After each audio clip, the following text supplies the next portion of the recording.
Everyone. അപ്പോൾ എൻ്റെ ചാനലായ OTN anaesthesia technology മീഡിയയിലേക്ക് എല്ലാവർക്കും വെൽക്കം. അപ്പോൾ നമ്മൾ കഴിഞ്ഞ ഒരു വീഡിയോ ഇട്ടിട്ടുണ്ടായിരുന്നത് മസിൽ റിലാക്സൻസിനെ പറ്റിയിട്ടായിരുന്നു. അതിൽ ഡീപോളറൈസിങ് മസിൽ റിലാക്സന്റെയും നോൺ ഡീപോളറൈസിങ് മസിൽ റിലാക്സന്റെയും ക്ലാസിഫിക്കേഷൻസ് നമ്മൾ പറഞ്ഞു കഴിഞ്ഞു. ഇന്ന് നമുക്ക് ഓരോ മെഡിസിൻസ് ആയിട്ട് നോക്കാം. ഫസ്റ്റ് വൺ, ഇന്ന് നമ്മൾ നോക്കുന്നത് പാൻക്രോണിയം ബ്രോമൈഡ് ഇഞ്ചക്ഷൻ എന്ന് പറയുന്ന മെഡിസിനെ പറ്റിയിട്ടാണ്. അപ്പോൾ നമുക്ക് വീഡിയോയിലേക്ക് പോകാം. ഫസ്റ്റ് വൺ എന്ന് പറയുന്നത് നോൺ ഡീപോളറൈസിങ് മസിൽ റിലാക്സൻസ്. നമ്മൾ കഴിഞ്ഞ വീഡിയോയിൽ പറഞ്ഞതുപോലെ തന്നെ നോൺ ഡീപോളറൈസിങ് മസിൽ റിലാക്സൻസ് രണ്ടായിട്ട് ക്ലാസിഫൈ ചെയ്തിട്ടുണ്ട്.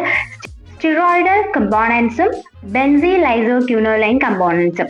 ഇതിൽ രണ്ടിലും വരുന്ന ഡ്രഗ്സ് ഏതൊക്കെയാണ് അതിൻ്റെതും നമ്മൾ പോയിന്റ് വൈസ് ആയിട്ട് നമ്മൾ കഴിഞ്ഞ വീഡിയോയിൽ പറഞ്ഞിട്ടുണ്ട്. അത് കാണാത്തവർ അതുകൂടെ ചെന്നൊന്ന് കണ്ടു നോക്കാം കേട്ടോ. അതിൻ്റെ ബാക്കി പത്രം എന്ന പോലെയാണ് നമ്മൾ ഈ വീഡിയോയിൽ വന്നിരിക്കുന്നത്.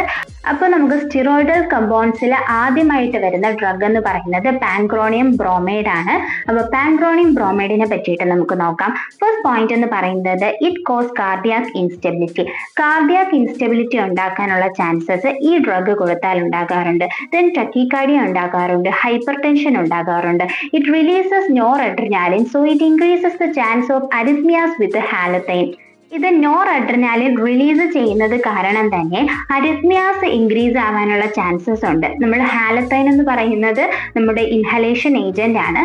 അതുമായിട്ട് നമ്മൾ കമ്പയർ ചെയ്ത് യൂസ് ചെയ്യുമ്പോൾ അപ്പോൾ നമുക്ക് വേപ്പറൈസേഴ്സും അതേപോലെ തന്നെ ഇൻഹലേഷൻ ഏജൻസ് ആയിട്ടുള്ള സെവോഫ്ലൂറൈൻ, ഐസോഫ്ലൂറൈൻ, ഹാലത്തൈൻ ഇതിനെ പറ്റിയിട്ടുള്ളൊക്കെ വീഡിയോസ് നിങ്ങൾക്ക് വേണം എന്നുണ്ടെങ്കിൽ അതുകൂടെ ഒന്ന് കമന്റ് സെക്ഷനിൽ പറയാം കേട്ടോ. Then duration of the effect എന്ന് പറയുന്നത് 30 to 40 മിനിറ്റ്സ്. നമ്മൾ ഈ ഡ്രഗ് കൊടുത്തു കഴിഞ്ഞാൽ ഒരു 30 മുതൽ 40 മിനിറ്റ് വരെ ഇതിന്റെ ആക്ഷൻ ഉണ്ടായിരിക്കുന്നതാണ്. Metabolism only 10 to 20% metabolize on liver. ഒരു 10 to 20% മാത്രമേ ലിവറിൽ മെറ്റബോളൈസേഷൻ നടക്കുന്നുള്ളൂ.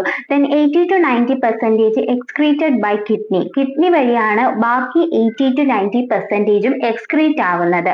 Then it should not be used in renal diseases ഉള്ള പേഷ്യൻസിന് നമ്മൾ പാൻക്രോണിയം ബ്രോമൈഡ് കൊടുക്കുന്നത് സജസ്റ്റ് ചെയ്യുന്നില്ല.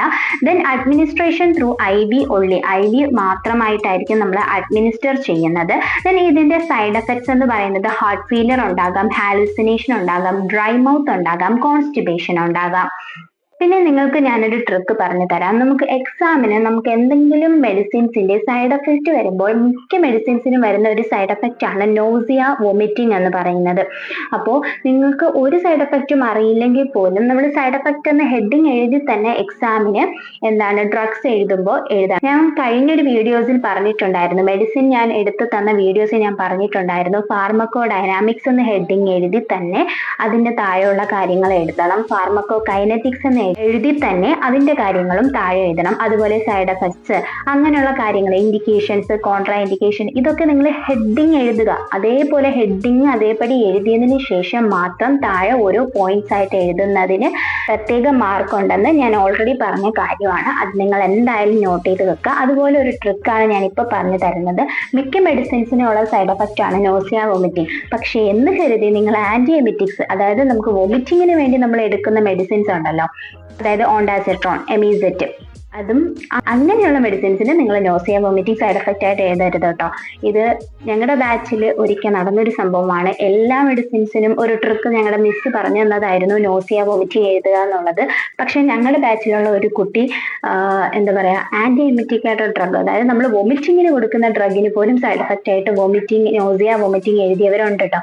അപ്പോൾ ഈ ട്രിക്കിലൂടെ അങ്ങനെ ഒരു അബദ്ധം പറ്റരുത്. അതുകൊണ്ട് ഞാൻ ജസ്റ്റ് ഒന്ന് പറഞ്ഞു തന്നേ ഉള്ളൂ കേട്ടോ. ഇനി നമുക്ക് ഈ ആംബ്യൂളിൽ എത്ര ഉണ്ട് എന്നുള്ളത് നോക്കാം. 2 ml ആംബ്യൂൾ ആയിട്ടായിരിക്കും അവൈലബിൾ ആകുന്നത്. അതിൽ 2 mg/ml, അതായത് 1 ml 2 mg ആയിരിക്കും. അങ്ങനെ വരുമ്പോൾ 2 ml 4 mg ആയിരിക്കും. ഓക്കെ.